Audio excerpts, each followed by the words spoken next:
Radio Classique, l'invité de l'économie. 7h20 sur Radio Classique, la folie des banques centrales, c'est le titre du dernier essai signé Patrick Artus et Marie-Paul Virard chez Fayard. Bonjour Patrick Artus. Bonjour. Chef économiste de Natixis. La thèse centrale de votre livre, c'est que les banques centrales qui ont sauvé l'économie mondiale en 2008, personne ne le nie, menacent désormais de la faire replonger dans une crise encore pire que la précédente. Pourquoi autant de pessimisme de votre part ? Oui, il faut d'abord redire ce que vous venez de dire, c'est-à-dire que personne ne critique les banques centrales pour avoir injecté des quantités énormes de liquidités dans la grande crise de 2008-2009. On avait crise bancaire, effondrement du crédit, effondrement des marchés. Donc le sujet n'est pas la critique de 2008, c'est de dire que 7 ans après, la plupart des banques centrales continuent à nous inonder de liquidités, avec cette fois-ci peu de raisons pour le faire et peu d'effets. Vous voyez la Banque centrale européenne qui crée cette montagne de monnaie officiellement pour redresser l'inflation de la zone euro. Or, l'inflation de la zone euro ne se redresse absolument pas. Vous voyez la Banque du Japon qui crée de la monnaie de façon tout à fait invraisemblable depuis 20 ans et l'inflation est négative au Japon. Juste sur cette expression, pour que les auditeurs comprennent bien, quand on parle d'injection de liquidité, d'inondation de liquidité, ce sont les banques centrales qui prennent des titres financiers dont personne ne veut ou qui ne se vendent mal, qui se vendent mal, en échange. Les banques centrales, en général, la technologie consiste à acheter des emprunts d'État et à payer en créant de la monnaie. Donc vous ou votre assureur qui avait des emprunts d'État, vous les vendez ou votre assureur les vend à la banque centrale qui donne de la monnaie. Et bien sûr, cette monnaie, vous allez en faire un autre usage. Et bien entendu, si vous recevez une quantité gigantesque de monnaie, ce qui est le cas aujourd'hui, cet autre usage va être complètement déstabilisant. Et donc, on peut donner plein d'exemples qui ont de validité aujourd'hui. Vous allez, par exemple, commencer à acheter beaucoup d'actions, parce qu'on vous donne beaucoup de monnaie. Vous n'allez pas garder cette monnaie, vous allez la réinvestir. Donc, vous faites monter considérablement les cours boursiers jusqu'à ce que tout le monde ait peur et que les cours boursiers s'effondrent. Donc ça, c'est le scénario de l'année 2015. Ça monte, et début 2016, ça se casse la figure. Voilà. Après, vous allez investir énormément d'argent dans les pays émergents. Et puis tout d'un coup, vous avez peur de la situation économique des émergents, vous sortez l'argent, récession voilà, et d'où crise de change énorme. Regardez, on n'en parle pas assez. Le réal brésilien, il fallait 1,50 $ pour avoir $1 en 2012. Aujourd'hui, il en faut 4. Comment voulez-vous qu'une économie résiste à ça? Donc là, ce qui se passe aujourd'hui et qui est une des thèses du livre, c'est de dire on alimente des flux de capitaux spéculatifs en créant de la liquidité et ces flux de capitaux spéculatifs déstabilisent totalement les marchés d'échange, les marchés des actions, créent des bulles partout, puis ces bulles éclatent et se déplacent ailleurs. Et ceci n'a pas du tout l'air d'inquiéter les banques centrales. C'est quelque chose qu'on n'a pas l'impression que c'est même quelque chose qu'elles regardent.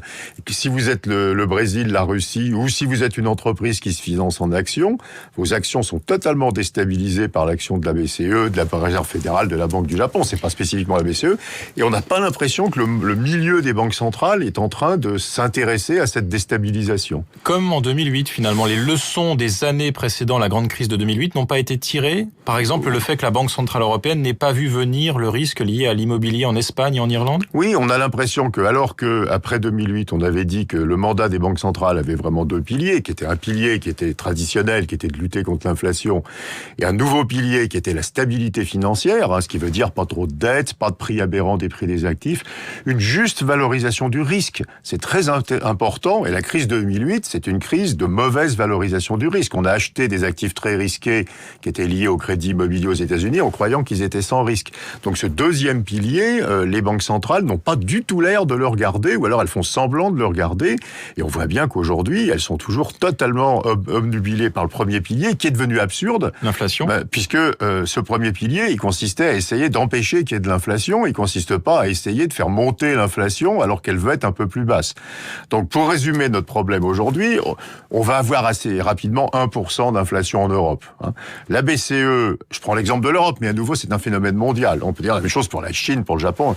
La BCE veut aller à 2 pour pousser l'inflation de 1 à 2, alors que l'inflation, c'est les salaires, le pétrole, ça n'a pas grand-chose à voir avec la politique monétaire pendant de très nombreuses années. Elle va encore plus nous inonder de liquidités. Vous pouvez être certain qu'elle va en faire encore plus cette année.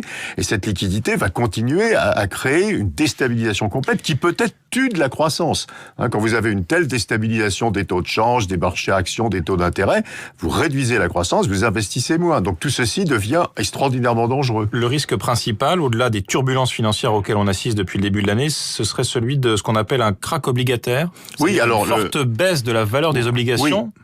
Alors, avec une remontée des taux d'intérêt? Oui, alors les deux crises du passé, un passé récent, c'est la grande crise des actions avec les actions Internet en 2001 et la grande crise de l'immobilier à partir de 2007 aux États-Unis, puis qui se transforme dans la crise de Lehman des subprimes. Aujourd'hui, l'essentiel, faut que les auditeurs comprennent que quand il y a trop de liquidité, cette liquidité, elle disparaît pas, elle est stockée quelque part. Et cette fois-ci, elle est surtout stocké dans les prix des actions, dans les prix des obligations. Donc on a une bulle obligataire. Les taux d'intérêt, pour dire la même chose autrement, sont beaucoup trop bas par rapport à ce qu'ils devraient être. Alors au début, on trouve ça sympathique, une bulle obligataire, parce qu'effectivement, on peut acheter un appartement en payant pas cher, parce que les États peuvent avoir des dettes publiques énormes et ça n'a aucune conséquence.